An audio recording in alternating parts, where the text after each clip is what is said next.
Hola, buenas tardes. ¿Cómo están, maestras y maestros? Estamos muy contentos de que estén ahora con nosotros, ya desde temprano mandando saludos. Hoy, jueves 8 de febrero, en punto a las 4 p.m., vamos a presentar la ponencia de dos de nuestros colegas doctores con el título Retos y oportunidades de la interculturalidad crítica. Es nuestro webinar 131.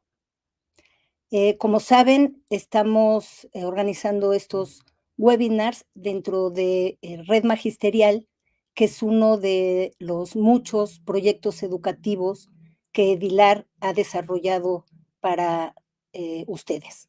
Yo soy Roxana Martín Lunas Rodríguez, trabajo para Correo del Maestro, que es uno de estos proyectos educativos, no para la revista, que lleva ya muchísimos años, desde el 95, sino para desarrollar materiales educativos como lo fueron los libros de texto.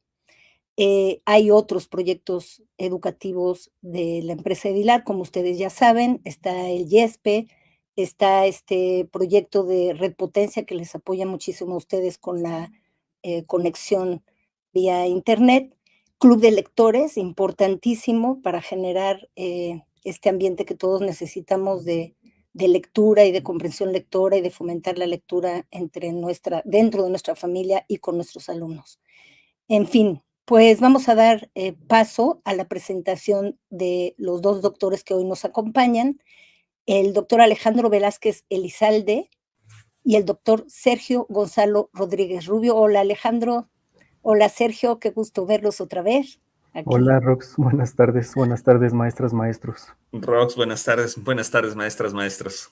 Qué gusto que estén aquí con nosotros y estoy seguro que los maestros también lo estarán. Voy a leer, si me permiten, sus semblanzas curriculares, profesionales. Son breves, ya muchos de ustedes seguramente las han escuchado antes. Voy a empezar por Alejandro, que es el que aparece primero en la foto. Alejandro es doctor en ciencias en especialidad de investigaciones educativas por el Centro de Investigación y de Estudios Avanzados, el CINVESTAV, del Instituto Politécnico Nacional. Ha colaborado desde el 2006 en diversos procesos para la Secretaría de Educación Pública. Entre ellos, fue coautor de los programas de estudio de lengua extranjera, inglés en 2011 y 2017.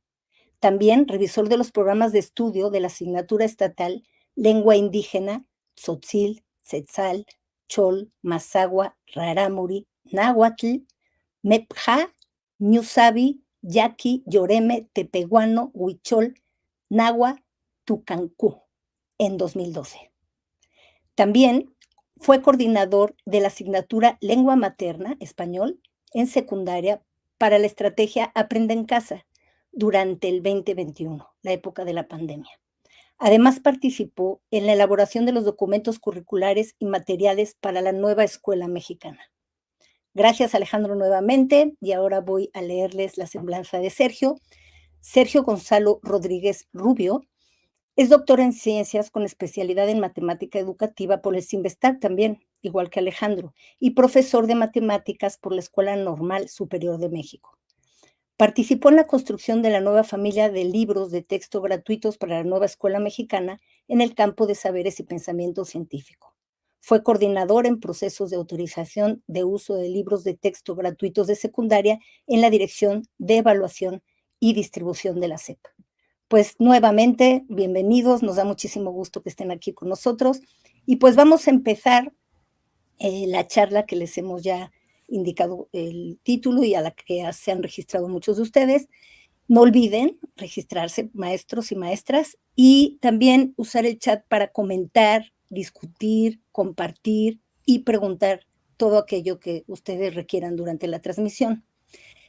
¿Qué temas van a tratar los doctores? Son 3 temas. El primero es la interculturalidad crítica, qué es y por qué importa. El segundo, cómo favorecer la interculturalidad crítica en la nueva escuela mexicana. Y para cerrar, reflexiones finales, como hemos hecho en todos nuestros últimos webinars, para que puedan ustedes ir tomando nota desde ahora de cómo va a estar integrada esta charla.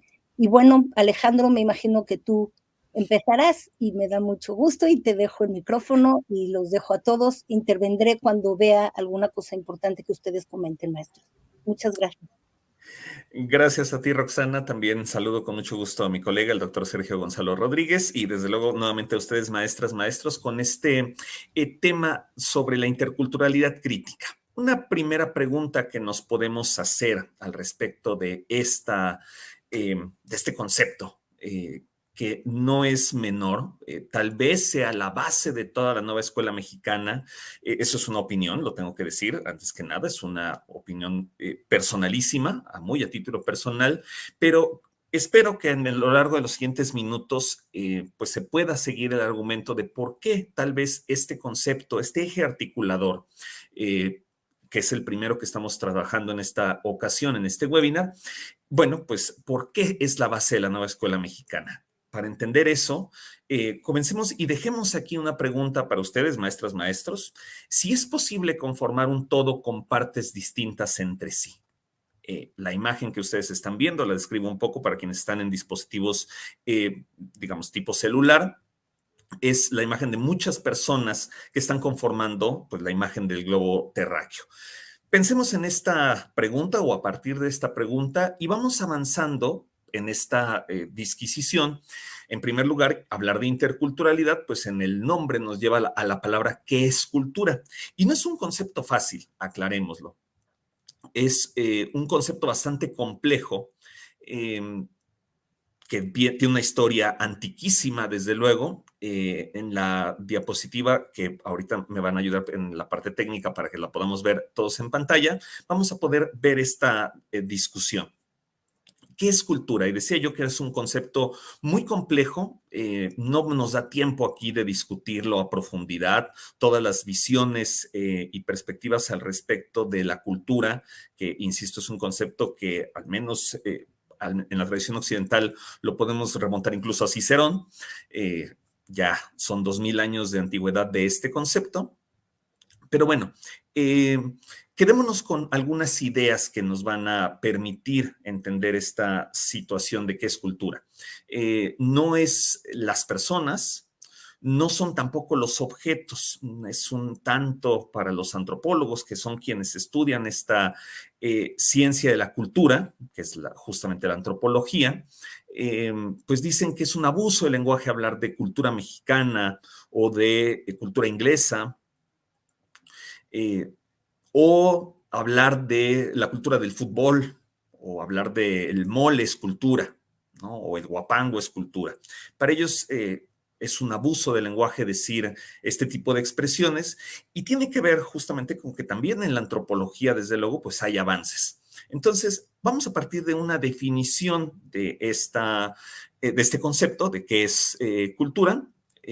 Vamos a tomar la definición de Ángel Díaz de Rada, es un antropólogo, colega de Elsie Rockwell, a quien algunos de ustedes probablemente conozcan, una investigadora del Departamento de Investigaciones Educativas, también del CINVESTAF, muy conocida, por supuesto, por sus trabajos de antropología educativa. Entonces, ¿qué es cultura desde esta perspectiva antropológica? Bueno, es una forma compartida de la acción humana. Es decir, en todas las acciones humanas hay cultura. No hay personas que no tengan, en este sentido de las acciones que realizan las personas, no hay personas cuyas acciones no tengan cultura. En ese sentido es universal. Y se refiere a tanto a la forma de las acciones humanas, es decir, es un apellido de las acciones humanas. Por eso es un abuso del lenguaje en algún nivel, dicen los antropólogos, hablar de cultura mexicana, porque no es la cultura mexicana, son las acciones que hacemos las personas que vivimos en México, en todo caso. Y las personas que vivimos en México, pues tampoco somos homogéneas, desde luego, ni las personas que viven en Estados Unidos o en cualquier país europeo o en cualquier país africano, etcétera.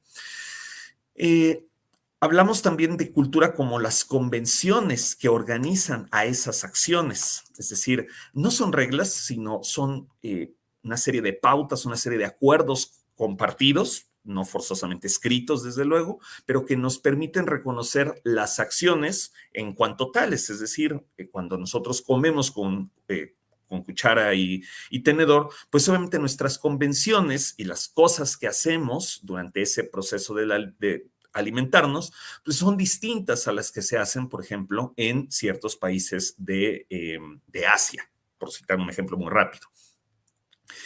También los procesos, desde luego, es decir, qué tipo de utensilios usamos, qué objetos, obviamente los procesos están ahí, y los discursos. ¿Qué hacemos a propósito de la comida, por ejemplo? ¿Qué hacemos a propósito de la escuela? Esta discusión de pensar en cultura desde estos términos nos lleva a hablar de relativismo, es decir, de una mirada donde tenemos que poner en pie de equidad todas las maneras humanas de hacer las cosas. Después nos metemos a otra discusión que también es muy interesante, que tiene que ver con lo ético. Pero desde la mirada antropológica es este vuelo que el pájaro hace y que observa todas las formas humanas en que se hacen las acciones también por parte de los humanos.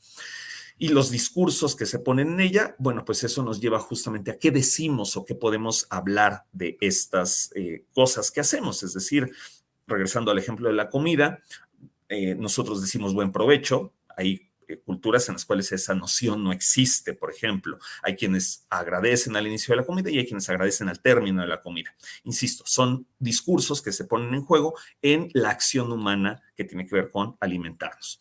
Y por eso no son las cosas las que tienen cultura, no es el guapango la cultura, sino es la acción humana que nos permite generar una serie de manifestaciones culturales. Pero desde luego estas manifestaciones culturales no están aisladas de quienes la hacen, es decir, de los agentes, y tampoco de los procesos.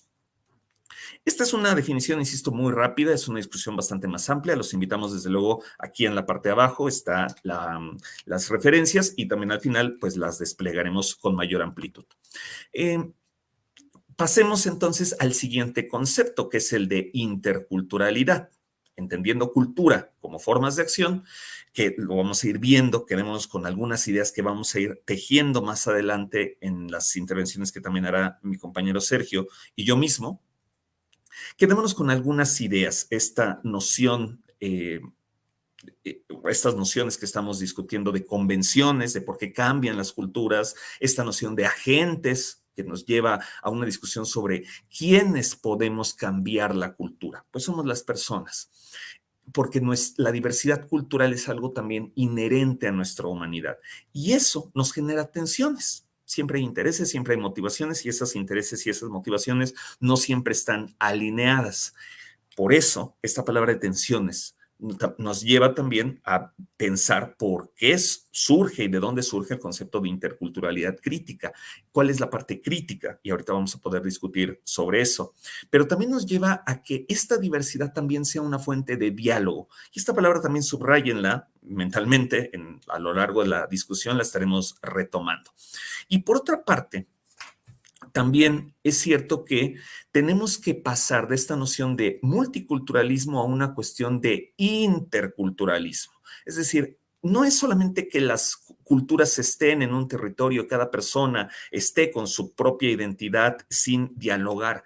El hecho de que estemos conviviendo nos obliga a entender esta diversidad de diversidades, que es el concepto de interculturalidad, es la diversidad de diversidades, en palabras también de Ángel Díaz de Rada.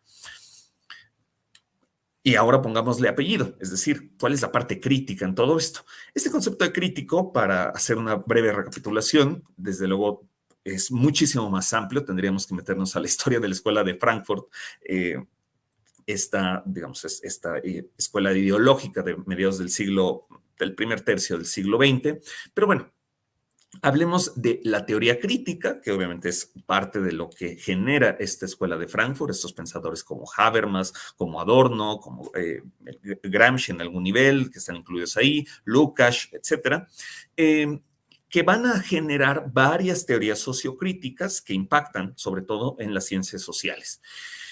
Y vamos a uno de los textos clásicos, este texto de Horkheimer de 1937, se llama justamente Teoría Tradicional y Teoría Crítica. Y dice Horkheimer, estoy parafraseando, es un ensayo bastante largo, los invito desde luego a leerlo, ahí también viene la referencia, pero lo que dice Horkheimer de manera muy simplista es que a veces los analistas, el especialista, no siempre se da cuenta que su interpretación, está hablando de las ciencias sociales, pues está mediada por un aparato ideológico histórico. Pero cuando reparan ello, es que podemos evidenciarlo y podemos criticarlo y entonces también podemos desafiarlo. Es decir, podemos atrevernos a cambiarlo. Ese es el apellido crítico, o este concepto de apellido, digamos, de lo crítico, es lo que nutra la interculturalidad crítica. Y ustedes van a decir, bueno, ¿y cómo llegamos desde ahí, desde esos pensadores, hasta la teoría contemporánea o lo que se está discutiendo en la nueva escuela mexicana? Bueno, hay un personaje que tenemos que recordar, que es Paulo Freire, que tiene justamente, retoma varios de los conceptos de la Escuela de Frankfurt en sus propios trabajos, ¿no? En estos libros clásicos sobre la pedagogía del oprimido, entre muchos otros, ¿no? Entonces, así es como llegamos, o así es como vamos a llegar al concepto de interculturalidad crítica. Que ustedes lo van a encontrar tanto en estos documentos de la nueva escuela mexicana, pero también está en la base de muchas propuestas internacionales en este momento. El último reporte de la UNESCO sobre los futuros de la educación, que es un esfuerzo colectivo, así como lo fue en 1990, bueno, a principios de los 90, el informe de Lors, el famoso de la educación encierra un tesoro. Bueno, hoy estamos discutiendo estos mismos conceptos desde el sur global, no solamente desde esta mirada eurocéntrica, sino una mirada bastante más integradora. Y entonces están poniendo en la mesa este debate sobre qué es el interculturalismo crítico, ¿no? Estos dos conceptos de interculturalismo, entendido como diversidad de diversidades, y la parte crítica como una cuestión de desafío a las estructuras de poder. Hay incluso quienes le llaman o prefieren que hablemos de transculturalidad, como Mouyaize en un texto reciente, 2018. También otro pensador del sur global. Vamos a pararlo en la definición de Walsh, que es bastante cercana a la definición que vamos a ir compartiendo a lo largo de estos minutos de webinar. Vamos a ir viendo cómo está planteado en el plan de estudio, pero quedémonos con esta idea de Walsh, de Catherine Walsh, estadounidense que trabaja, por cierto, justamente en Bolivia, Perú, Ecuador. Trabaja con estas con poblaciones originarias de sus países.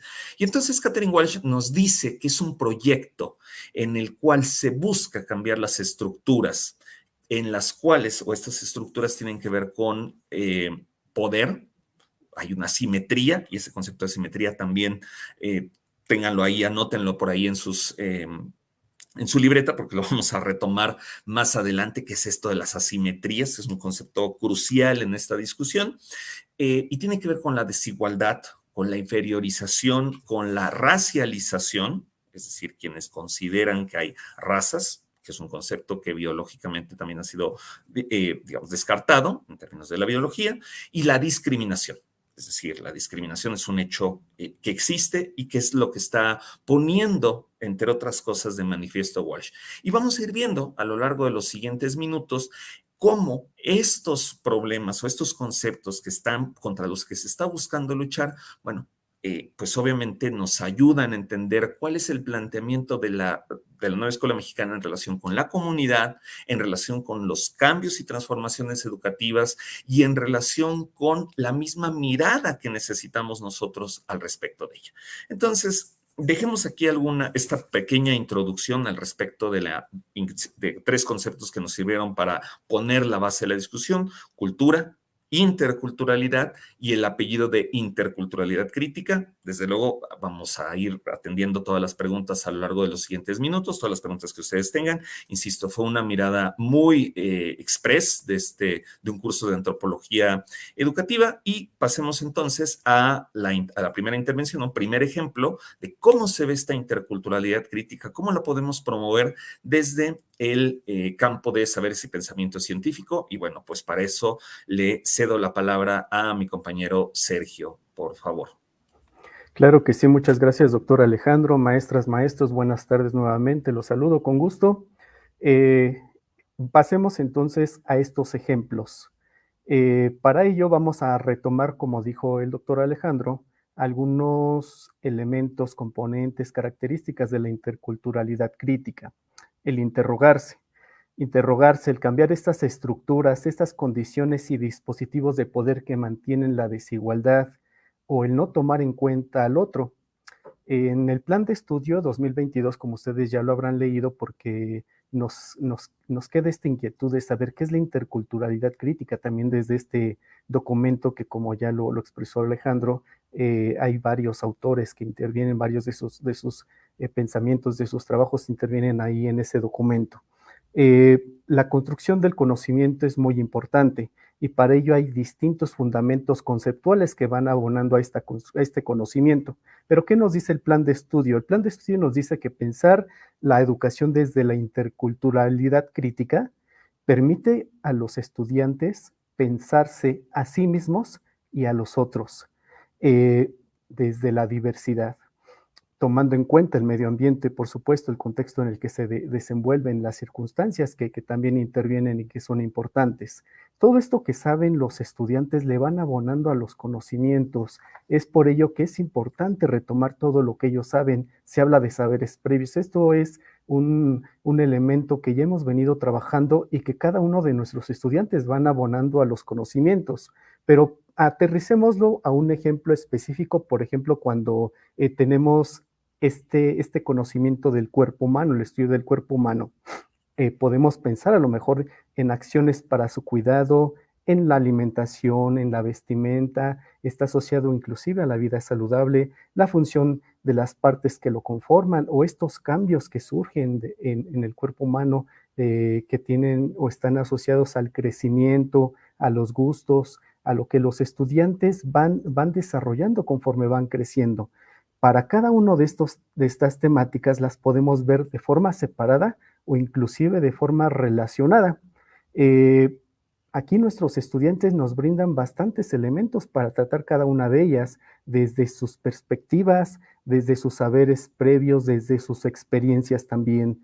Por eso es muy importante que rescatemos y que tomemos en cuenta todo lo que ellos van aportando, y esa es una manera de ir familiarizándolos en el sentido de que es importante sus aportaciones, pero también son importantes las aportaciones del otro. Cada uno de ellos tiene ya una historia que contar y a partir de estas historias nosotros vamos a construir un texto más amplio.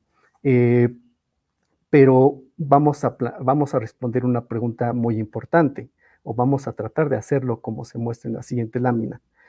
Tomando en cuenta esto, ¿cómo es posible enseñar y aprender conocimientos y saberes desde diversos fundamentos conceptuales? El plan de estudio nos dice que es a partir de un diálogo, intercambiar experiencias, saberes y conocimientos desde las ciencias, las artes, la literatura, la historia y la vida cotidiana de diferentes culturas. Aquí ya empiezan las diferentes culturas, este término. En el ámbito local, regional, nacional e internacional. Es importante que no lo acotemos solamente a lo local o al contexto de nuestros estudiantes, si bien es algo esencial, pero también es importante que profundicemos o que abarquemos más. Voy a recuperar un fragmento, un texto que nos proporciona la UNESCO respecto al por qué estamos conectados con el mundo, y esto está asociado con lo que ahorita les estoy explicando.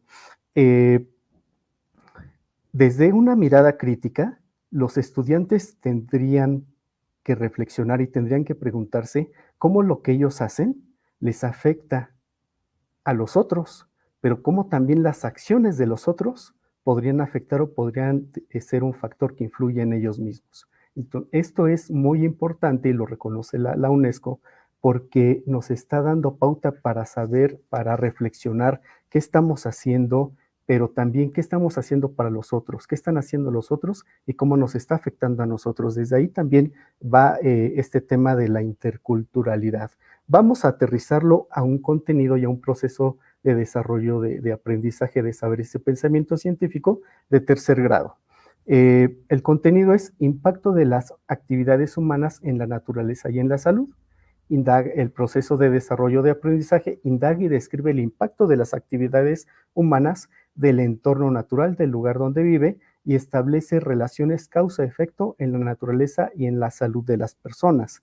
Si nosotros analizamos o leemos con cuidado este proceso de desarrollo de aprendizaje, nos damos cuenta que lo está acotando al lugar donde vive, sí, porque es un punto de partida, pero no tendríamos que quedarnos ahí, tendríamos que ampliarlo, tendríamos que ver qué están haciendo o qué se está haciendo en otras comunidades. Aquí viene una pregunta o varias preguntas. Por ejemplo, ¿qué vamos a tomar en cuenta o qué consideraciones vamos a tener que pensar para tratar este PDA, darle cumplimiento a este contenido? Y para ello también nos podríamos preguntar, ¿cuáles serían los avances que de alguna manera están asociados a las actividades que llevamos a cabo para el desarrollo de nuestra sociedad?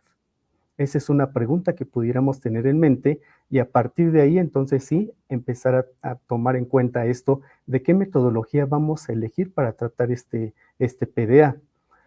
No porque sea el campo de saberes y pensamiento científico lo acotemos solamente al aprendizaje basado en indagación, que es la metodología propuesta. A lo mejor vamos a asociarlo con resolución de problemas, o por qué no con el aprendizaje servicio para asociarlo también con algo de lo humano y lo comunitario.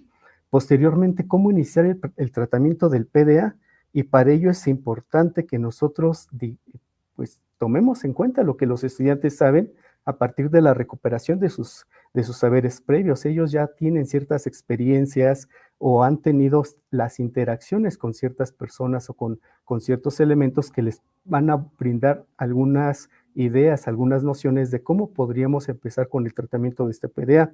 Posteriormente, ¿qué favorecer en los estudiantes? Esta pregunta es importante, es muy amplia, pero también es necesario que la vayamos acotando. Y una propuesta sería, por ejemplo, que se favorezca la reflexión sobre sus acciones, cómo éstas contribuyen al cuidado de su entorno natural y cómo las acciones que hacen los demás también tienen un impacto, porque acuérdense que estamos hablando de un PDA que habla sobre la importancia que tiene, o lo podríamos llevar a esto, sobre la importancia que tiene cuidar nuestro entorno natural y cuáles serían las acciones y sus efectos hacia el entorno natural. Pueden ser efectos positivos o efectos negativos.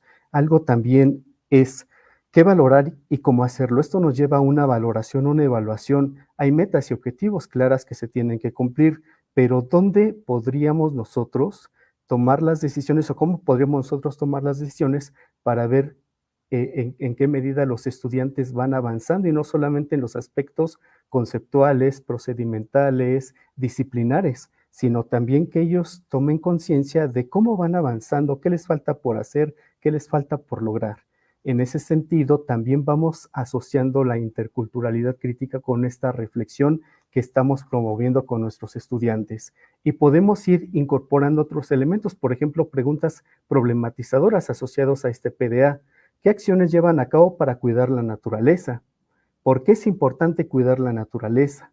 ¿Conoces las acciones que llevan a cabo otras comunidades para cuidar la naturaleza? Lo estamos ampliando, no solamente hacia donde ellos viven, que es lo que nos indica el PDA, pero aquí es importante tomar las decisiones y decir no.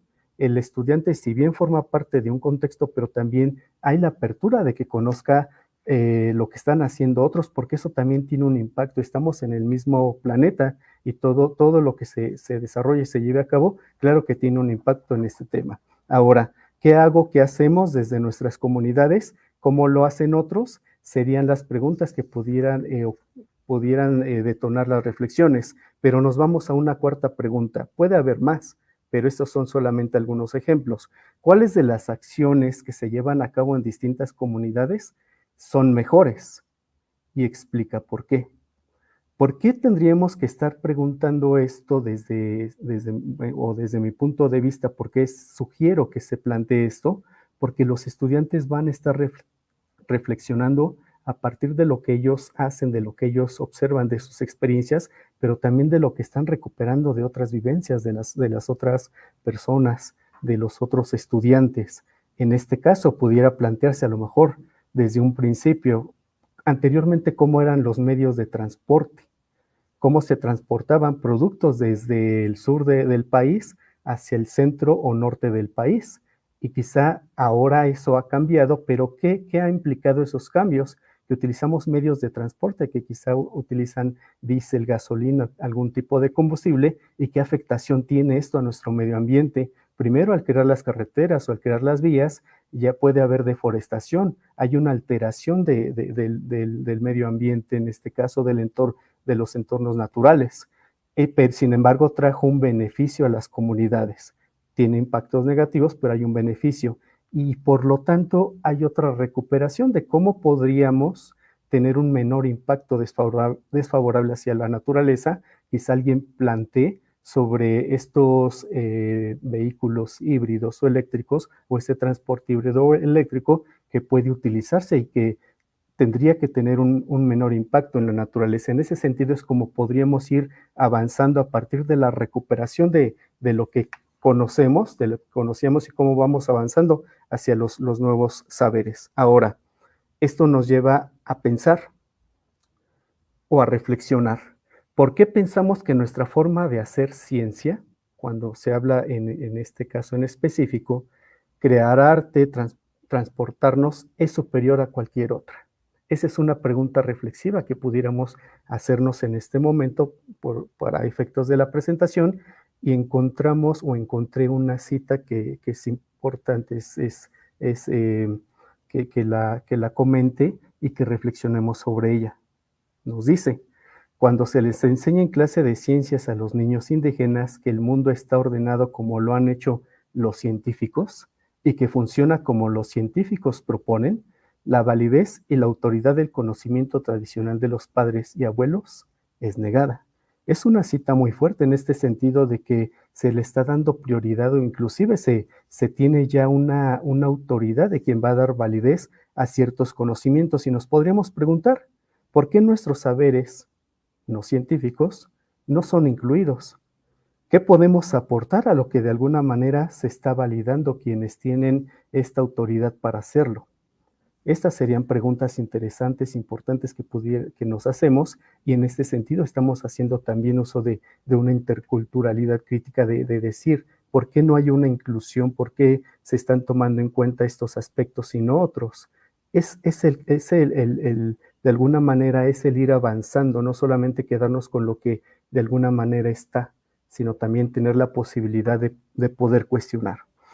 Esta segunda cita: mientras que sus padres pueden poseer un gran entendimiento sofisticado de su ambiente local, la educación les informa implícitamente que la ciencia es la autoridad última para interpretar la realidad, y que el conocimiento indígena local está en segundo plano y resulta obsoleto.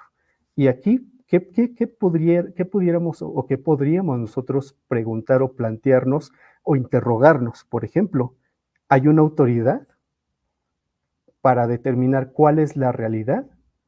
Si hablamos de distintas realidades, cada uno de nosotros tiene una realidad diferente a la del otro, porque aquí nos hablan de una sola realidad o de una realidad. ¿Qué podemos aportar los demás y que esto contribuya a lo que se está haciendo? Eso también es importante que se reflexione con nuestros estudiantes, de que no hay algo terminado. Hay cuestiones que pueden ser mejorables, y ahí es donde entramos, siempre y cuando se puede establecer este diálogo que es importante, como ya lo menciona el plan de estudio, ya también lo mencionó el doctor Alejandro. El diálogo es una fuente para que nosotros expresemos, compartamos, interactuemos, y a partir de ahí crezcamos. Si no, de lo contrario, vamos a quedar fragmentados en varios aspectos.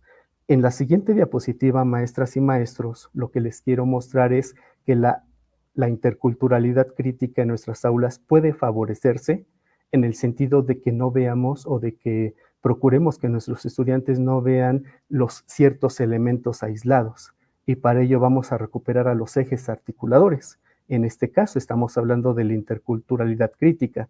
La interculturalidad crítica lo que nos va a permitir de alguna manera, como eje articulador, entendida con esta analogía, es que nos va a permitir que las partes, primero entender que hay partes, y que las partes sin una articulación corren el riesgo de que queden separadas, de que queden fragmentadas.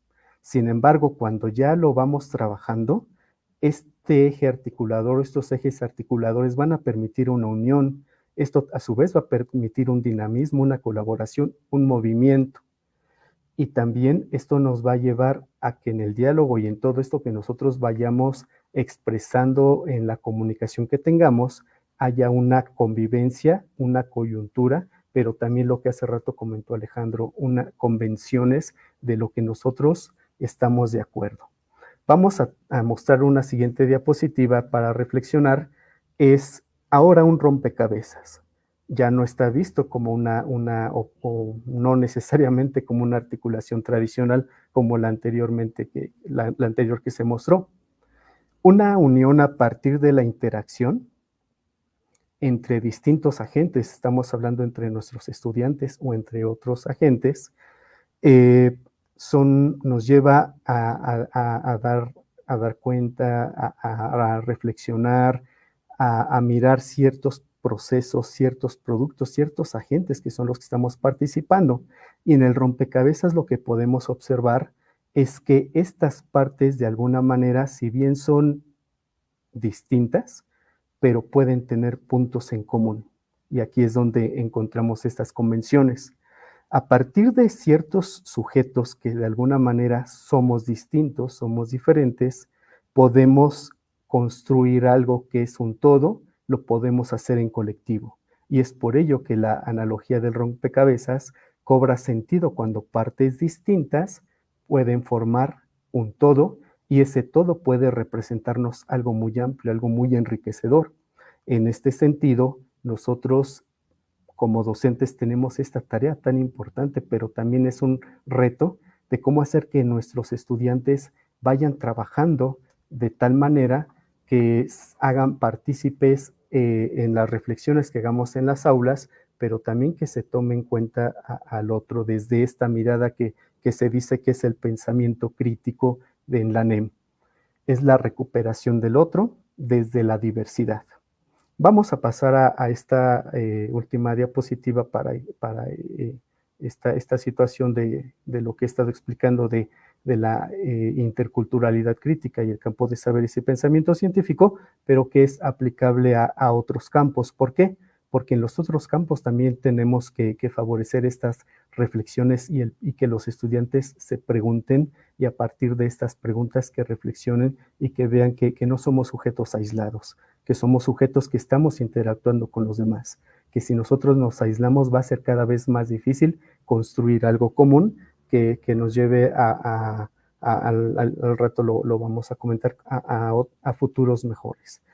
La división entre la ciencia y el conocimiento tradicional se debe en gran medida a la incapacidad de los expertos de ambas partes para comprender completamente los conceptos de los otros. Por eso es importante el diálogo.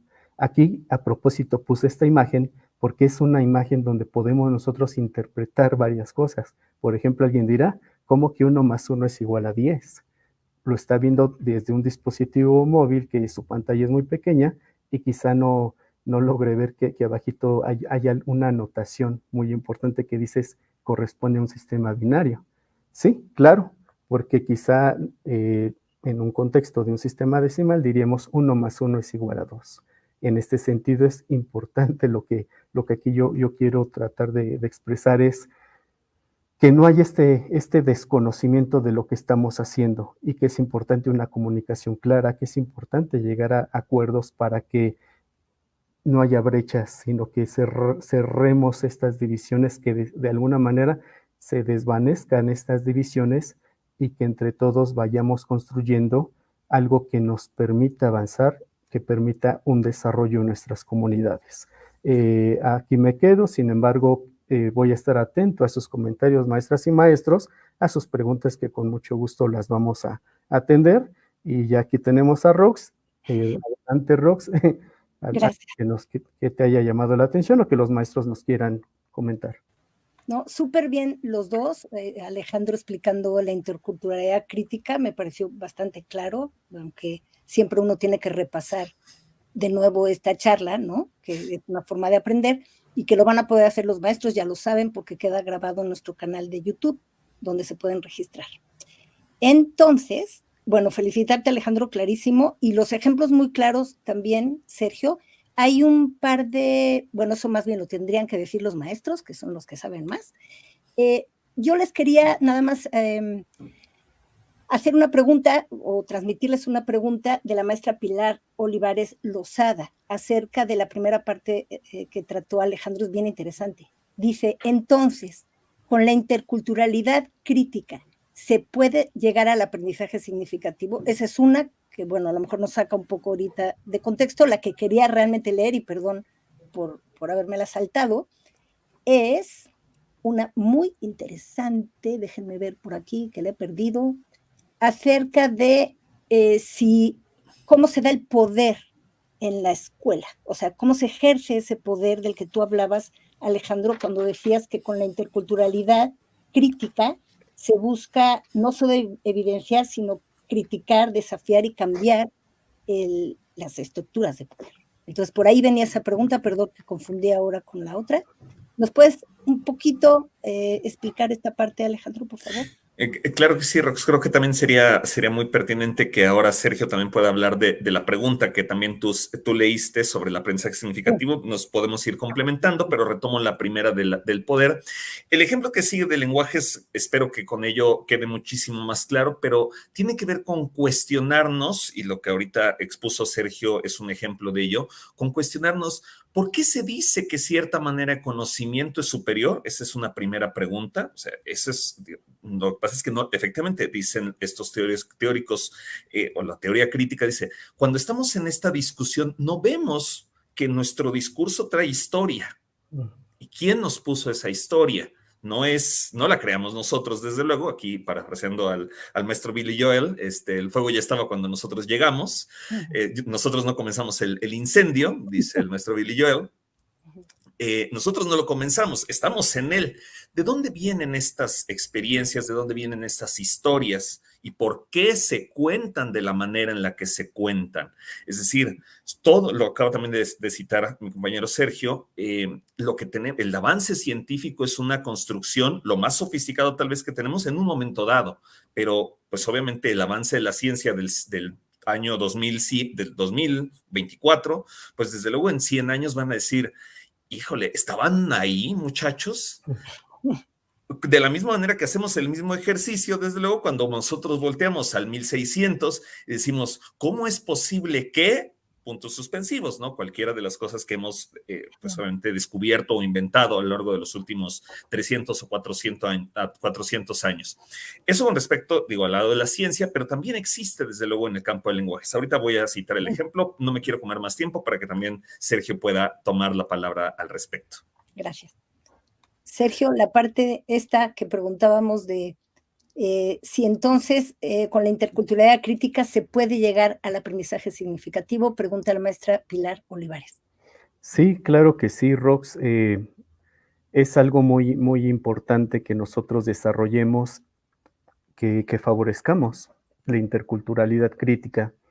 De esta manera, los estudiantes, por ejemplo, en un contexto donde nosotros estamos trabajando con cierto PDA, porque es muy importante, maestras y maestros, aclararles que no es que se haya elegido un PDA propicio para mostrar o ilustrar el día de hoy, sino que nosotros podemos utilizar cualquier PDA, Rox y maestra, que nos hace este comentario. Por ejemplo, estaba yo pensando en este PDA, estudio de los números, que corresponde a saberes y pensamiento científico, pero también a matemáticas, a la disciplina de matemáticas. Desde ahí, ¿cómo podríamos favorecer una interculturalidad crítica, pero también a su vez un aprendizaje significativo? Y esto es el primero, tendríamos que ver los mecanismos para recuperar lo que nuestros estudiantes saben. A partir de esto, nosotros vamos a hacer o vamos a propiciar una interacción entre ellos, porque los estudiantes pueden tener conocimientos que se asemejen, conocimientos distintos. En ese sentido, cuando ya nosotros vamos propiciando esta interacción entre ellos, se pretende que ellos se den cuenta que, por ejemplo, si estamos hablando de estudio de los números, para ellos van a tener diferentes representaciones, inclusive podemos encontrar que tienen diferentes significados. Pueden utilizarlos para distintas finalidades también.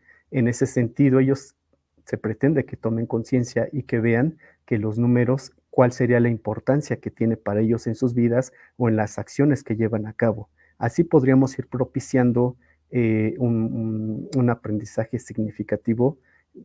Claro, tendríamos que incluir otros elementos, pero es un avance.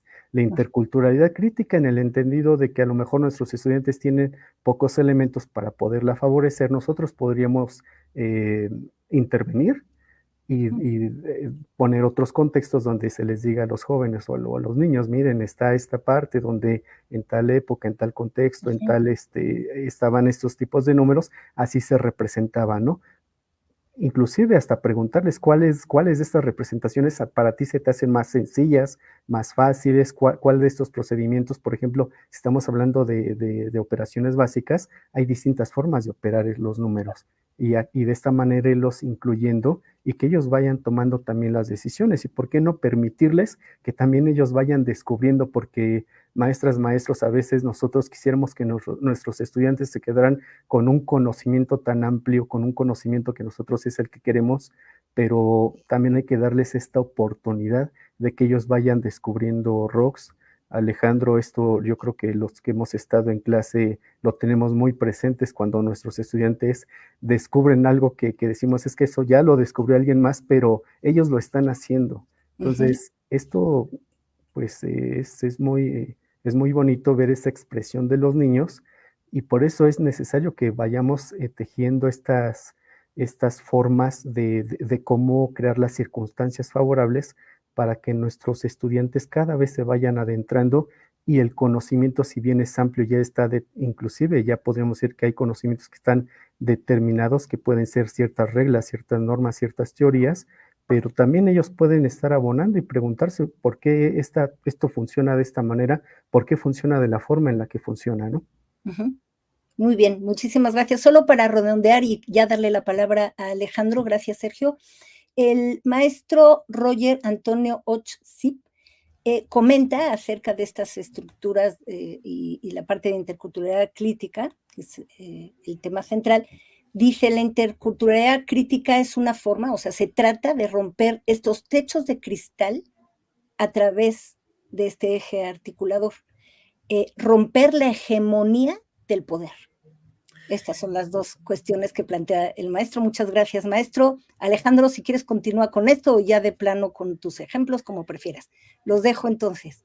Gracias. Muchísimas gracias a ti, Rox. Vamos a retomar. Gracias, maestro Roger, por la intervención. Nos sirve muy, muy bien como una primera introducción a el siguiente ejemplo que vamos a abordar, que ahora es del campo formativo de lenguajes, y en ese sentido le agradezco al maestro Roger el comentario, porque efectivamente vamos a hablar de hegemonías, y el ejemplo que traigo en esta ocasión sobre preescolar habla de estas hegemonías, habla de la invisibilización, que obviamente viene o deriva de estas hegemonías, y viene de la discriminación. Aquí son algunos conceptos que están, digamos, jugando, los retomo también, los recordamos, quiero que lo recordemos de la definición de interculturalidad crítica que nos ofrecía Catherine Walsh, y aquí las estamos volviendo a ver en el plan de estudio, ¿no? Este diálogo, otra vez subrayemos esta palabra, insisto, que no es solamente hablar, desde luego, es este sentido que le vamos a dar bastante más genuino y bastante más auténtico, donde tal vez no siempre nos podamos poner de acuerdo, pero efectivamente vamos a tener esta apertura, esta humildad para poderlo reconocer, por un lado, y la otra cuestión para poder atrevernos a transformar, a cambiar nuestras propias realidades. Es, digamos, algunas ideas que no son mías, desde luego estoy retomando tanto, por un lado, lo que está diciendo la Nueva Escuela Mexicana, como este documento del que les hablaba al principio, que está también, nuevamente los invito a que chequen aquí las referencias en el recuadro de la descripción del video. Este es el documento de UNESCO de 2022 sobre repensar juntos nuestros futuros, ¿no? Entonces, de ahí estoy retomando estas ideas que estoy ahorita compartiendo con ustedes y en este sentido vamos a problematizar algo que los niños desde su más tierna edad se dan cuenta. Vamos, insisto, a llevarlo a preescolar, este ejemplo. ¿Cómo es que hay muchas lenguas y no una? Esa es una pregunta que es muy natural, sobre todo en contextos plurilingües, pero pues desde luego que también, incluso en un medio urbano, cuando vemos la televisión o cuando vemos una película, los chicos se pueden dar cuenta de esta existencia o esta coexistencia de múltiples lenguas. Y también se pueden hacer una pregunta muy válida, pues ¿qué pasaría si todos usáramos la misma lengua? Es decir, hay muchas, ¿y por qué no usamos todos una? Pero esa pregunta también choca con la realidad y entonces nos lleva a la siguiente pregunta. Es decir, la realidad es que no tenemos una sola lengua, la realidad es que hay muchas. ¿Para qué nos sirven tener tantas lenguas? Estas preguntas, insisto, que parecen grandes, pero son reflexiones que los chicos tal vez no expliciten, pero sí que se hacen, y hay suficiente evidencia desde luego, la investigación educativa al respecto de este tipo de preguntas que se pueden hacer incluso en el preescolar, nos conecta muy bien con este contenido, es el contenido, ya saben, nuevamente de los programas de estudio de la Nueva Escuela Mexicana en 2023, que tienen que ver con el reconocimiento y el aprecio a la diversidad lingüística. Estamos en preescolar, estamos en la fase 2, estamos particularmente, vamos a poner énfasis en segundo grado, con este proceso de desarrollo de aprendizaje, donde son varios elementos, pero quiero que nos detengamos en esta noción de familiarización, tiene que ver con el nivel, con las formas de expresión, con expresiones de origen de nuestras lenguas originarias, de las lenguas extranjeras que existan en la comunidad o que con las que se convivan por diversos medios, o las lenguas de señas, que eso nos lleva a la situación de inclusión. Y por eso quiero que también leamos, ya mi compañero Sergio ha hecho algunos atisbos de cómo se conecta este eje articulador de la interculturalidad crítica con otros. Veíamos vida saludable, ahora estamos viendo el eje articulador de inclusión y cómo en la base lo que estamos discutiendo es la interculturalidad crítica. Bueno, ¿qué preguntas se puede hacer entonces la educadora, los docentes, quienes están a cargo, quienes están al frente de los grupos en preescolar? ¿Qué tipo de preguntas tendrían que hacerse para poder generar una situación didáctica con base en estas preguntas que veíamos al principio, en estas preguntas de corte problematizador?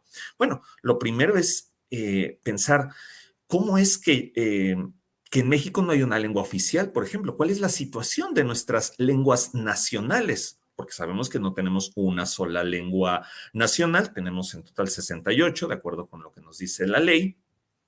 Hay los antropólogos, la gente, los lingüistas mismos, hemos dicho que tendríamos que revisar esa clasificación, ya es una clasificación un tanto antigua, este catálogo de las lenguas indígenas de 2008, habría que revisarlo, estamos ya a más de 15 años de que se elaboró ese catálogo, habría que revisarlo, pero lo que es cierto es que no hay lengua oficial, pese a los esfuerzos de muchos para generar la idea de que una sola lengua, usualmente el español, sea la lengua oficial. ¿Qué quiere decir lengua oficial? ¿Qué quiere decir que México no tenga lengua oficial? Bueno, que no existe una lengua que se use, que tenga corte legal para usarse en todos los documentos de la Administración Pública Federal. Es decir, de acuerdo con la ley, se supone que todas las lenguas tendrían el mismo derecho, de acuerdo, por el hecho de que son lenguas nacionales que se usan en el territorio nacional. No tenemos una lengua oficial.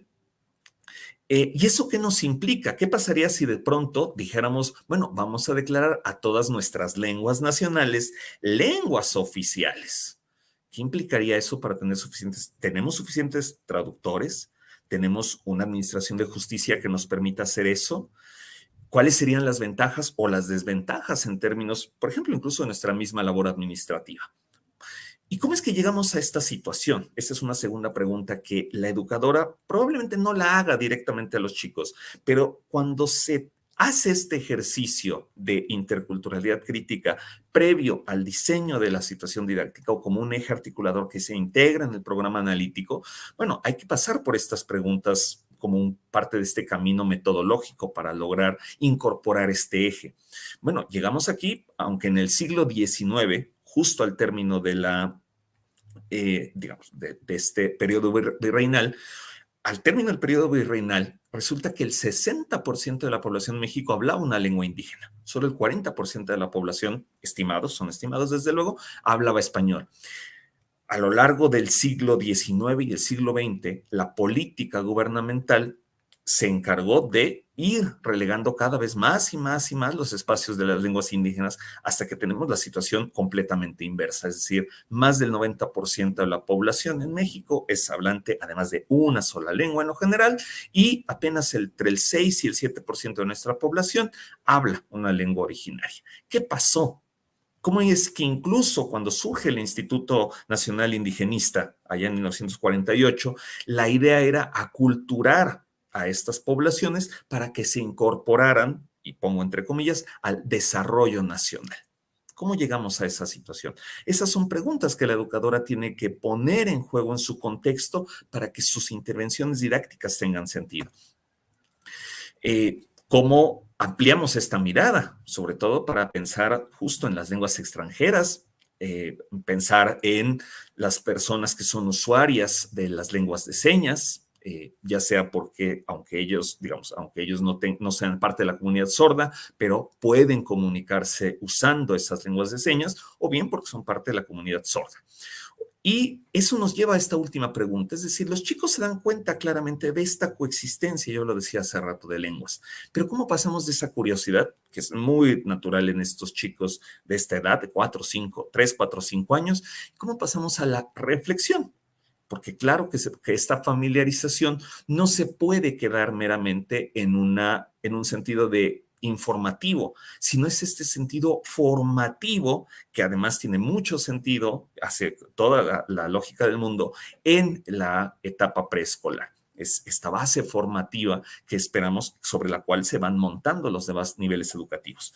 Entonces, eso nos lleva, insisto, a dar como un panorama sobre estas cuestiones de la intercultural crítica desde el lado de lenguajes. Desde luego no nos da tiempo de cubrir digamos, todos los aspectos, pero bueno, son preguntas que la educadora tendría que hacerse, y sobre eso, bueno, pues le pediría nuevamente a mi colega, el doctor Sergio, que tratemos de hacer una mirada interdisciplinaria muy rápida para poder nuevamente examinar este problema de la interculturalidad crítica. Doctor Sergio, te cedo la palabra. Claro que sí, muchas gracias, Alejandro. Todo esto que estamos trabajando, estamos revisando con ustedes, maestras y maestros, nos lleva a ver a la interculturalidad crítica como una mirada interdisciplinaria. Rox, no sé si tengas algunos comentarios antes de continuar, con mucho gusto. Sí, perdón que me haya metido, no estaba invitada en este momento, pero Claro. como hablaba mucho, bueno, no mucho, Alejandro, de estos ejemplos de las lenguas originales y las lenguas indígenas en general, hay un comentario que me parece muy interesante hablar de él ahora, justo por estos ejemplos, de la maestra Mónica Velasco, que dice, a lo mejor la pueden retomar ahora que están haciendo esta integración de lo que han expuesto los dos. ¿Cómo se puede favorecer desde el inglés la interculturalidad crítica? Yo ya me bajo para que ustedes sigan con lo que estaban.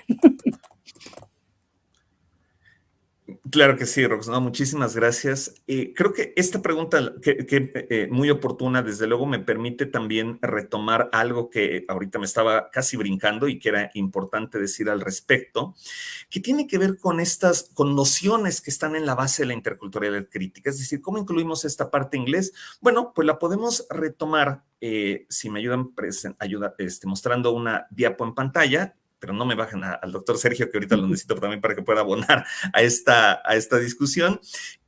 Necesitamos pensarlo desde esta visión complementaria, desde esta visión donde lo que hacemos a los otros también nos incide sobre nosotros, esta noción de reciprocidad y desde luego una base de respeto. Es decir, en el caso del inglés particularmente, y sobre todo por nuestra historia nacional, lo que está de por medio es cómo aprendemos a desaprender las divisiones. Y nuevamente estoy citando a la UNESCO. Es decir,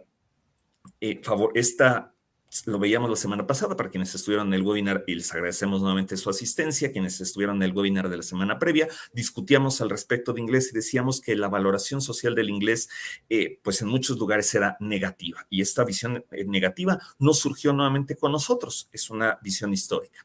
Bueno, una manera de favorecerla es desde este ejercicio de aprender a desaprender esta división, que en muchos casos tiene que ver con la historia nacional, no es en todos, desde luego, no estoy hablando de todos, pero también con esta división de la hegemonía del poder, cuáles son las relaciones asimétricas que existen en estos momentos. Bueno, y doctor Sergio, no sé si quieras hacer alguna precisión adicional antes de seguir con la siguiente, con la diapositiva que tú ya estabas compartiendo. Claro que sí, Alejandro, maestras, maestros, esto es muy importante porque si bien estamos hablando de uno de los ejes articuladores que hemos considerado son una base en la estructura y que toca varios puntos muy importantes, necesarios inclusive en esta propuesta curricular que es la NEM, recordemos que es algo que se pretende, que el conocimiento no sea fragmentado, que haya una interrelación entre las disciplinas, haya algo que se le llama interdisciplinariedad, pero que también haya algo más amplio, que es la integración curricular. En este sentido, tendríamos que pensar que el inglés, si bien es una lengua, ¿en qué medida toca a otras disciplinas o toca otros temas que son importantes que se trabajen en estas disciplinas? ¿En qué medida nosotros podemos ir incluyendo no solamente el inglés, sino otras áreas del conocimiento que nos permita comprender algo de una forma integral y no de una forma parcializada, ver lo que está separado, ver lo que inclusive es algo a lo que no se le da cierta importancia? En ese sentido, yo creo que la aportación, Alejandro, estaría en esta función. Primero, ¿de qué manera queremos que el inglés sea integrado a lo que nosotros vamos a estar trabajando? Porque claro que se puede integrar, claro que lo podemos incorporar, pero ¿cuáles van a ser las interrelaciones que vamos a generar para que haya algo que esté conectado y no solamente se vea como se incorporó, pero jamás se supo cuál era la finalidad de incluirlo en nuestras sesiones? En este caso es importante que nosotros veamos las finalidades de cada una de las disciplinas y también promover qué se podría trabajar con ello. Por ejemplo, las matemáticas no están aisladas de un lenguaje. Claro que en las matemáticas también podríamos ver la presencia de un lenguaje y cómo podríamos conectarlo esto con otros lenguajes, con otras lenguas. Muchísimas gracias, doctor Sergio. Coincido en tu percepción y no sé si entonces tengas algo más que añadir. Estás hablando también de estas cuestiones de las subjetividades de alguna manera, o sea, lo que estamos poniendo aquí de fondo, que lo están viendo los maestros ahora en la pantalla, para quienes Ajá. nos siguen en este momento, tiene que ver con las subjetividades, con los derechos de la persona. Los derechos lingüísticos son derechos también, pero a lo mejor si nos quieres precisar algo más sobre las violencias y las discriminaciones, que también es otro tema bastante, pues, peliagudo, hay que decirlo. Claro que sí, y está muy asociado con uno de los elementos que articulan el Plan de Estudio 2022, que es el derecho humano a la educación. Pero para este derecho humano de la educación es importante que haya una participación, pero también que se tome en cuenta lo que se está, podríamos verlo desde algo muy particular, a lo que estamos aportando o a lo que están aportando los estudiantes. Y en este sentido, estas subjetividades tendrían que ser sensibles y ser capaces de indignarse ante cuando se identifica, por ejemplo, que no se están tomando en cuenta a los agentes, a los participantes. Es algo que se pretende que se desarrolle. El hecho de pertenecer a cierto grupo, como así se le ha llamado, a ciertos grupos vulnerables, históricamente discriminados, no significa que no tengan derechos. Claro que tienen los derechos y hacia ellos se quiere apuntar, hacia que sean considerados, sean incluidos en lo que se está haciendo, porque sus aportaciones también tienen un valor y tienen el mismo valor que lo tenemos todos. Ya después nos encargaremos en la comunidad, por ejemplo, la de los estudiantes, de tomar las mejores decisiones para lo que se pretende que se desarrolle, Alejandro. Y simplemente también para poder rematar estas ideas de las que estamos tocando, la educación y la escuela son centro de tensiones. ¿Qué resolvemos primero? ¿Lo que nos está ocurriendo o pensamos en cuál es el ideal de estudiante que necesitamos formar? ¿A qué retos se van a enfrentar? el mundo cada vez está más interconectado, pero también es cierto que las desigualdades están en aumento. Eso nos lleva a estas asimetrías de poder de las que hemos venido discutiendo. Y por otro lado, nuestra humanidad, desde luego, es una paradoja. Es una paradoja porque también implica estas diversidades con las que convivimos. Somos agentes interculturales, yo lo decía al principio, y bueno, en ese sentido, doctor Sergio, pues si quieres vámonos a una reflexión, a una serie de A una de reflexiones las finales. reflexiones finales, claro que sí. Partamos con esta primera, es si la interculturalidad toca todas las dimensiones de la actividad humana, ¿es útil? Claro que es útil. La respuesta para ello es de que se requiere también, por una parte, ir repensando lo que se enseña y cómo se enseña desde distintas miradas, y yo creo que Alejandro y quizá algunos de ustedes, maestras y maestros, estén de acuerdo conmigo, que ya lo está planteando la ANEM. Cuando se toma la decisión de que se trabaje por campos formativos, de alguna manera ya se está repensando en lo que es aprender y lo que es enseñar de algo diferente a cómo se venía desarrollando. Discutíamos también que las discusiones, las tensiones son normales, eso es evidente, pero también estamos viendo, y hay también varios estudios que lo están mostrando de manera empírica, que la polarización más bien, no es normal y está aumentando. La interculturalidad, este verdadero diálogo del que nosotros hemos venido hablando a lo largo de estos minutos, es una manera de actuar para contribuir a reducir esa polarización. Y también, desde luego, en algún nivel, esas tensiones que también veíamos hace algunos minutos. Por eso es un avance que se haya incluido la interculturalidad crítica en el currículum. Es decir, está conectada con estas cuestiones como la cultura de la paz o como la educación socioemocional, la misma educación artística en este sentido amplio, el pensamiento crítico. Es decir, estamos hablando de esta formación integral. Y bueno, doctor Sergio, tú tienes una última precisión que hacer al respecto. Claro que sí. Dice la tercera, la voy a leer porque la vamos a reflexionar. Es importante que veamos hacia dónde estamos apuntando. Incluir la reflexión intercultural en el currículum. Se busca que nos tratemos mejor y pensemos en el tipo de futuros que queremos conformar. Es decir, una vez que ya tenemos esta posibilidad de reflexionar sobre lo que estamos haciendo, sobre lo que se ha hecho y qué podemos hacer, Alejandro, qué tipo de futuros vamos a dejar a los que van a estar presentes en ese momento. Ya no es pensar solamente en nosotros y disfrutar lo que estamos haciendo en el momento sin ver qué consecuencias puede tener esto que nosotros estamos haciendo. Se veía sobre el impacto en la naturaleza, se habla ahorita de la escasez de agua en el territorio nacional. Todo esto forma parte también de ciertos factores que están influyendo con base en ciertas actividades humanas que de alguna manera han repercutido en estas problemáticas que nosotros estamos observando. Pues esa es la reflexión de fondo, doctor Sergio. Y bueno, pues les agradecemos como siempre a las profesoras y profesores por su tiempo. Y bueno, Roxana, pues si tenemos algunos comentarios, seguramente que este tema ha estado largo, denso y de todo. Pues no lo hicieron denso, ¿eh? Yo creo que lo hicieron muy agradable. Siempre, bueno, agradecemos mucho que ustedes estén tan dedicados a aclararle a los profesores estos temas, en particular este primer eje articulador que estamos abordando en nuestro webinar.